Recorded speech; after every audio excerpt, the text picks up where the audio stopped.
This aero tow tug and glider combination is by Cerny Aquayo from Spain. The towing aircraft is a 1/3 scale model of the popular Polish Wilga PZL-104, an aircraft widely used in this role in full-size aviation, as well as for agricultural, air ambulance, parachuting and military purposes. This model is built from a Frisch kit and powered by a 200cc King engine with tuned pipe exhaust, giving ample power for pulling the big, half-scale Pilatus B4 glider. Built to Cerny's own design, the Pilatus has an incredible 7.5-meter wingspan, but weighs only 24 kilograms, enabling it to replicate the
events like this, and Saturday night saw the modelers and their friends and family gather for a banquet in the marquee. The event was full of fun and entertainment, with singing and even some indoor flying adding to the atmosphere.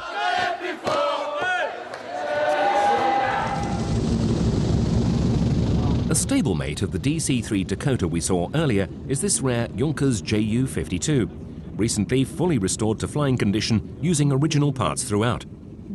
The Ju-52 first flew in April 1931 and quickly became the workhorse of both Lufthansa and the Luftwaffe.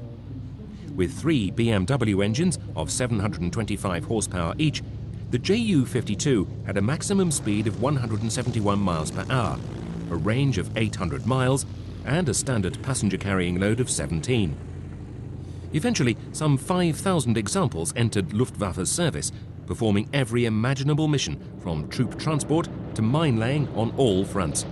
Some 13 variations on a theme saw improved radios, interchangeable float, ski, wheel landing gear, better armor and engines, and heavier defensive armament.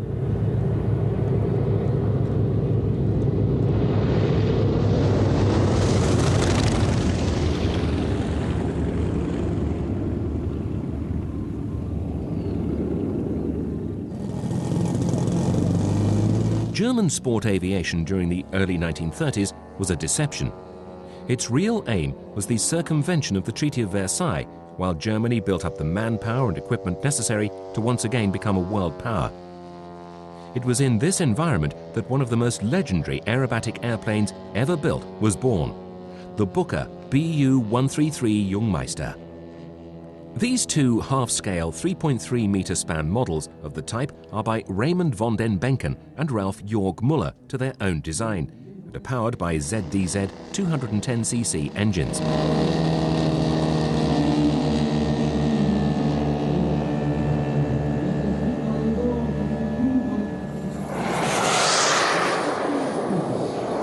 Yes, this is our new model. It's a Fouga Magister, a French trainer airplane from the 1916 years.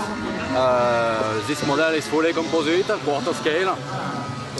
It's powered with a turbine from 14 to 16 kilogram thrust. In this one we've got a Pegasus, a normal Pegasus, and this one is the same jet engine. This model is flying, of course, very, very well. We are very satisfied with it. It's very smooth. It's completely different with a fighter. It was a trainer. It was designed like a glider. The designer of the real airplane was the designer of the glider. So it's a very smooth flying. Yesterday, the problem, the pilot, Jeff Lallemand, has got trouble with the radio. He lost completely the control. And the planes go down at full power. And at about 20 meters of altitude, he was very, very lucky because the speed was, he reached about 450 km per hour at this speed. And at this speed, the tails come off. And the plane goes in flat spin. And if you look at it, there is almost no damage.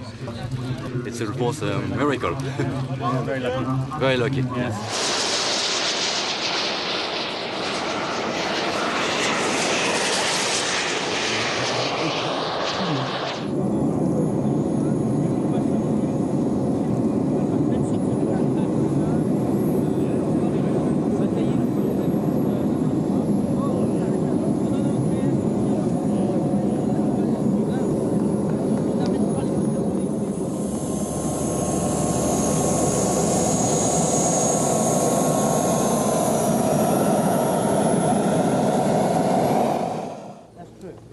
The Lockheed P-2H Neptune was a land-based maritime patrol and anti-submarine aircraft designed during World War II.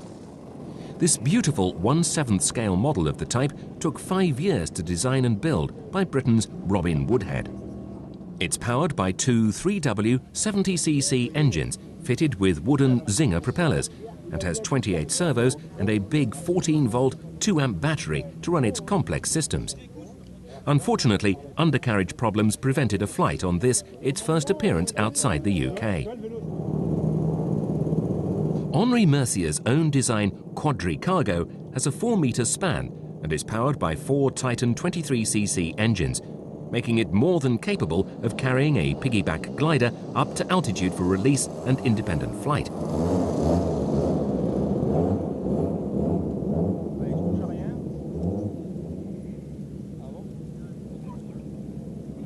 Viens ici, Henri. Henri!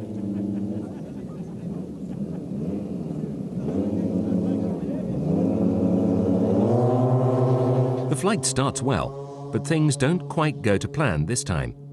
First, one of the straps holding the glider comes off, allowing the glider to move out of position. This in turn puts excessive stress on the glider's airframe. A wing snaps, and now the highly unstable combination looks to be heading for disaster. However, Henri keeps a cool head, and the undamaged cargo makes a hasty but successful controlled landing.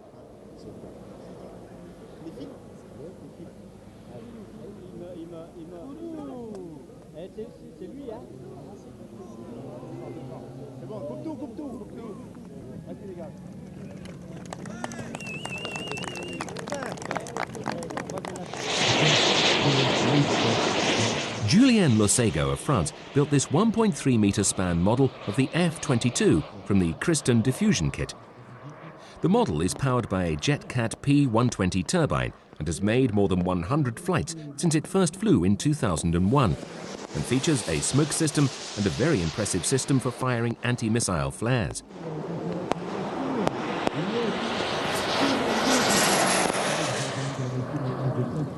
It's probably safe to say that the model has cost rather less than the incredible $150 million being paid by the US Air Force for these aircraft, which is now expected to be one of the last manned fighters to enter service.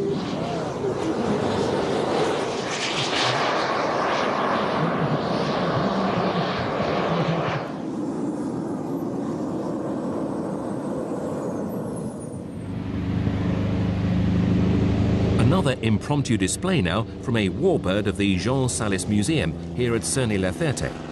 And there was plenty of opportunity to check out the details on this impressive Douglas A-1 Skyraider. Designed as a robust multi-role attack aircraft for the US Navy, the carrier-based Skyraider was able to carry a wide variety of weapons on its numerous wing hardpoints. It first saw combat in the Korean War, where its long loiter time and heavy load-hauling capability gave it a distinct advantage over the jet aircraft of the time. Later versions operated with enormous success during the Vietnam War, where it was used in the ground attack, forward air control and search and rescue roles. AD-6 and AD-7 variants were used by the French Armée de l'Air in Algeria.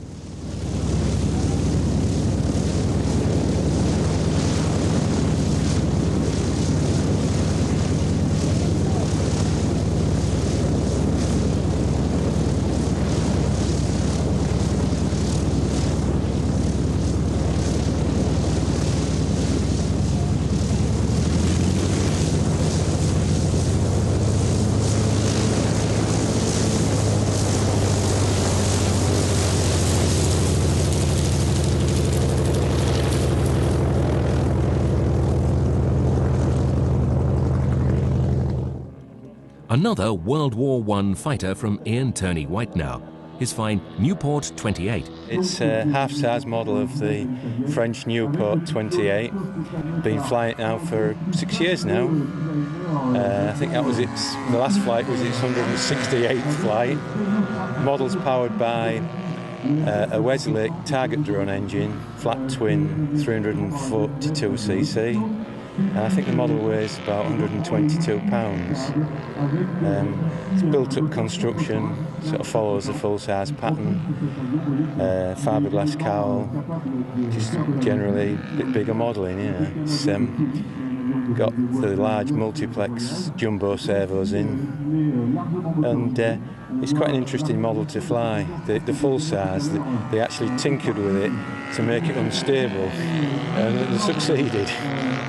And the model catches that characteristics. You know, it's got no roll stability, and you fly it with quite a lot of rudder opposite aileron, and the rudder's peculiar because it's very lopsided, top heavy. And if you use a tiny bit too much rudder, it causes the nose to pitch down. You know, so it's quite an interesting aeroplane. The wingtips, with them being sort of that quite pointy shape, they stall quite rapidly. So you need to keep a bit of speed on with it. But yeah, it's quite interesting to fly. It's been quite a good model really. It's mainly spruce. There's at the front end there's quite a lot of ash, to reinforce it. There's some aluminium channel which actually goes from all the way through the body, and it picks up the top wings and the bottom wings, which is the same as the full-size construction. The wing spars are laminated from spruce, and that gives you a little bit more stability, a bit more strength as well. It's got a thin plywood covering on the wing, the same as the full-size. The original didn't have rib tape, so it'd be wrong to put them on, but the original was quite interesting because sometimes in a dive the fabric used to come off the top wing. And the other problem with the full size was that it didn't have a throttle, and you used to have to cut the ignition off to so many of the cylinders, but you couldn't do it very long. If you left it a little bit too long, the engine used to catch fire.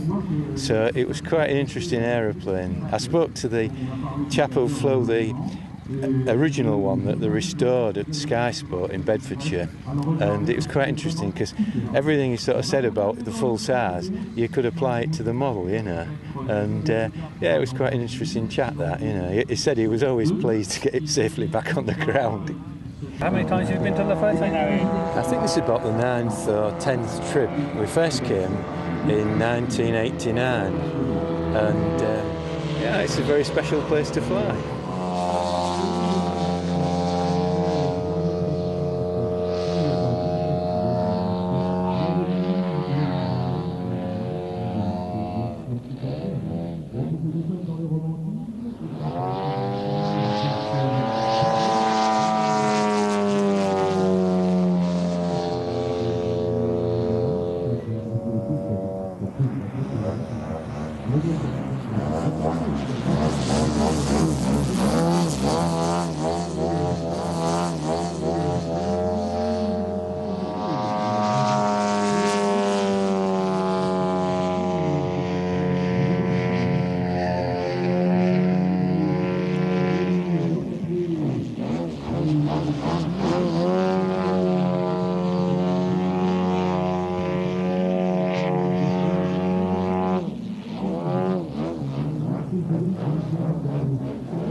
Alors le problème c'est que dans l'univers, quand on parlait des clés de main, on va dire que c'est pas très radiophonique, n'est-ce pas? Plein de machines sublimes. Parole italiana, no problem, si vuol dire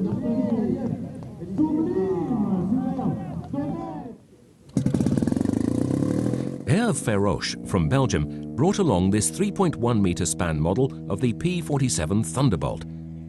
Built from the Krantz kit, it's powered by a 280cc Limbach engine, driving a 36 by 12-inch propeller, and took 6 months to build. The P-47 was one of the most famous Allied fighter planes of World War II.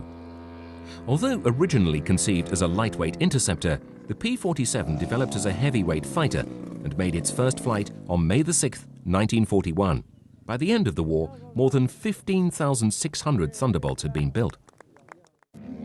Sadly, a later flight by this model was to be its last, when a mechanical failure caused it to plunge into dense woods on the north side of the airfield.